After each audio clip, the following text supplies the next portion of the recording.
அனைவருக்கும் வணக்கம். டிஎன்பிஎஸ்சிலிருந்து இன்றைக்கி ஒரு அப்டேட் வந்திருக்குது. ஸோ குரூப் 4க்கான அப்டேட்டு தான் அது. நீங்கள் குரூப் 4ல் சிவிக்கு செலக்ட் ஆகியிருந்தீங்கன்னா கண்டிப்பாக உங்களுக்கு இந்த அப்டேட் வந்து யூஸ்ஃபுல்லாக இருக்கும். ஸோ என்ன சொல்கிறாங்கன்னா, அதாவது சில கொஸ்டின் அதுக்கான ஆன்சர் கொடுக்குற மாதிரி இந்த அப்டேட் வந்து கொடுத்துருக்குறாங்க.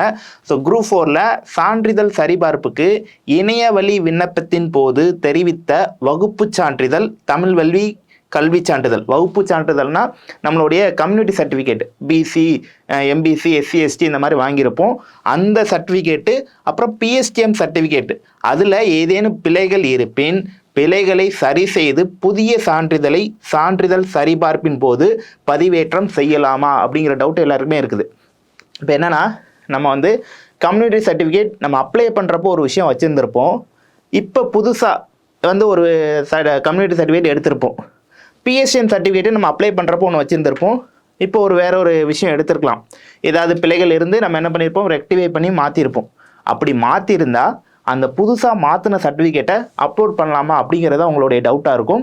அதுக்கு தான் அவங்க விளக்கம் கொடுக்குறாங்க. என்ன சொல்கிறாங்கன்னா, இணையவழி விண்ணப்பத்தின் போது தெரிவித்த வகுப்பு சான்றிதழ் தமிழ் கல்வி பயின்றோர் சான்றிதழ் ஏதேனும் பிழைகள் இருப்பின் பிழைகளை சரி செய்து புதிய சான்றிதழ் சரிபார்ப்பின் போது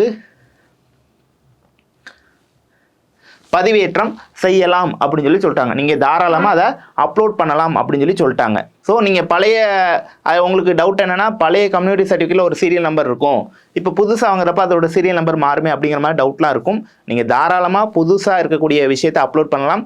அப்லோட் பண்ணுறப்ப அதுக்கு பின்னாடி ஒரு அப்பாலஜி லெட்டர் எழுதி வச்சுருங்க. இந்த மாதிரி நான் அந்த டைமில் இந்த நம்பருக்குரிய இதை அப்லோட் பண்ணியிருந்தேன், அதில் இந்த கரெக்ஷன் இருக்கிறதுனால இப்போ அதை மாற்றி நான் என்ன பண்ணியிருக்கேன், புது சர்டிஃபிகேட் வாங்கி அப்லோட் பண்ணியிருக்கிறேன் அப்படிங்கிற மாதிரி ஒரு லெட்டர் எழுதி அதோட அட்டாச் பண்ணி நீங்கள் தாராளமாக அப்லோட் பண்ணலாம்.